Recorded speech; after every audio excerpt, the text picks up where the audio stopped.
একদিন সকালে গ্রামের ছোট্ট ছেলে রাহুল স্কুলে যাওয়ার জন্য বাড়ি থেকে বের হল। আকাশ তখন পরিষ্কার ছিল, কিন্তু কিছুদূর যেতেই কালো মেঘে আকাশ ঢেকে গেল।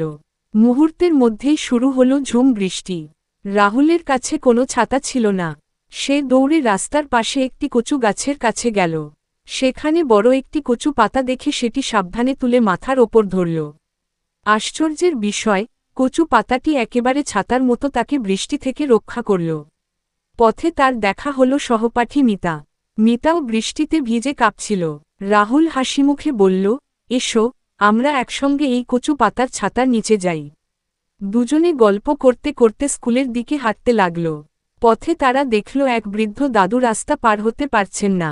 রাহুল ও মিতা দাদুর হাত ধরে নিরাপদে রাস্তা পার করে দিল।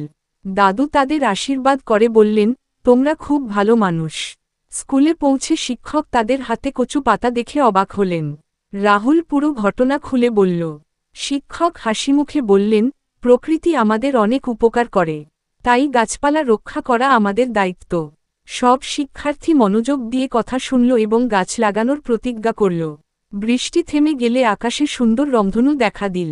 সবাই মাঠে দাঁড়িয়ে সেই দৃশ্য উপভোগ করল। রাহুল কচু পাতাটি আবার গাছের গোড়ায় রেখে দিল, যাতে মাটির সঙ্গে মিশে প্রকৃতির কাজে লাগে। বাড়ি ফিরে সে মাকে দিনের সব ঘটনা বলল। মা তার সততা, বুদ্ধি ও সহানুভূতির প্রশংসা করলেন। সেদিন থেকে রাহুল ও তার বন্ধুরা প্রকৃতিকে ভালোবাসতে, গাছ লাগাতে এবং বিপদে মানুষের পাশে দাঁড়াতে শিখল।